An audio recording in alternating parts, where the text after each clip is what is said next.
Hello everyone, this is the radio communication overview. We're going to talk about the different types of radios and how to speak on one. And this is really important because every single call you go on is going to involve radio communication, and this is how you're going to communicate what resources you need, how you're going to ask for help, and to know which channels to be on and all that. So there's three types of radios: the base station, the mobile radio, and the portable radio.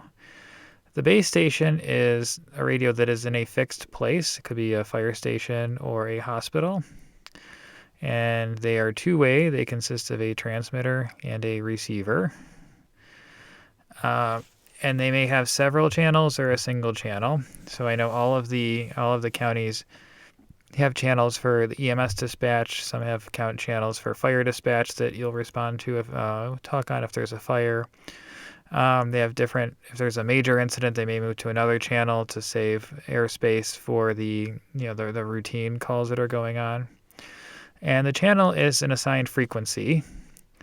The frequencies are assigned by the Federal Communication Commission.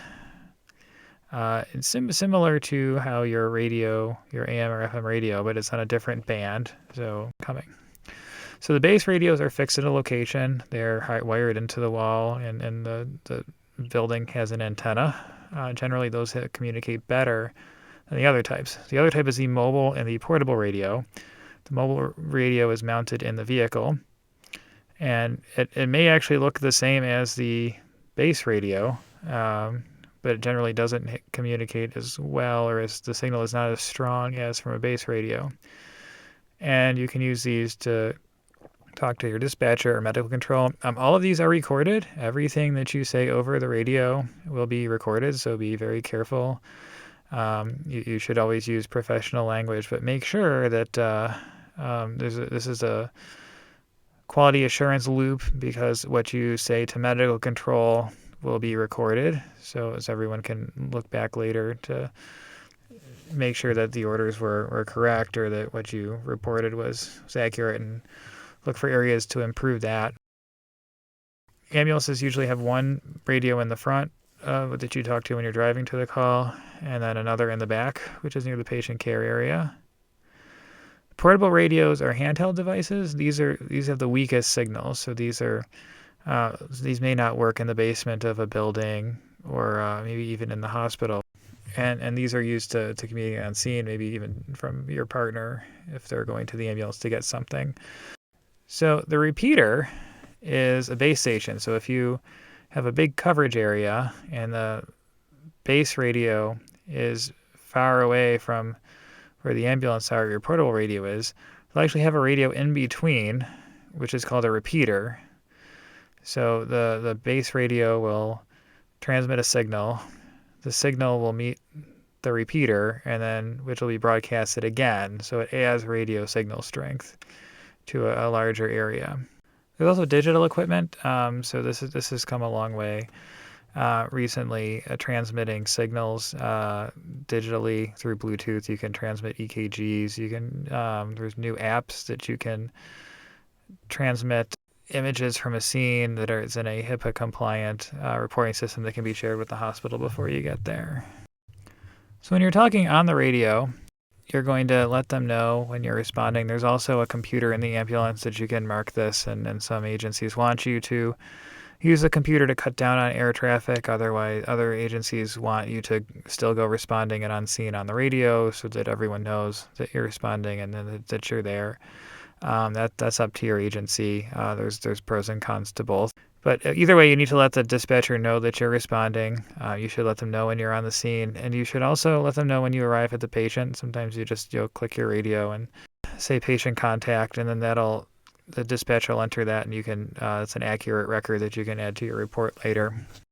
When you're speaking on the radio, you want to use plain language, and you want to use as few words as possible. Because remember, anyone else that's out there may have an emergency, they may be in danger, they may have run in a crash, and you don't want to be speaking longer than you need to be. So some words to use are affirmative, negative instead of yes and no, received, So 10 codes we no longer use 10 codes. That was eliminated with the incident command system. The universal language is if multiple agencies are on scene, everyone knows how to communicate and can use the same language. So one exception to the code word is the emergency code. So if you are in imminent danger, a patient is violent, something like that, a lot of times the code in Delaware is 1040. So if you get on the radio and say 1040, everyone knows, every police officer who's available, if there's neighboring ambulances, everyone is going to come and try to help you. Don't take that lightly. Don't. Eventually, you may end up crying wolf if that's used when it's not appropriate. It does not happen. It's rare that people call 1040s. But when they do, you will get a lot of help, hopefully quickly, or as quick as everyone can get there. There's also a button on your portable radio that you can push. That gets pushed accidentally a lot, but that's also a way to notify the dispatcher that you need help. So when you call medical control for orders, you also want to be concise, and you want to put the most important information first. When you're calling in your radio report or you're calling medical control for an order, think of the headlines on a newspaper or a website. You see the headline, and then there's a byline after that. You'll read that, and then you decide if you want to keep leading. And the least important stuff, at any point, communicate in a way that at any point the person may stop listening. So you want to put your most important information first. And that's usually if there's any kind of the patient's age, their complaint, and if there's any kind of alert, if it's a stroke alert, a heart alert, or a trauma alert, put that first.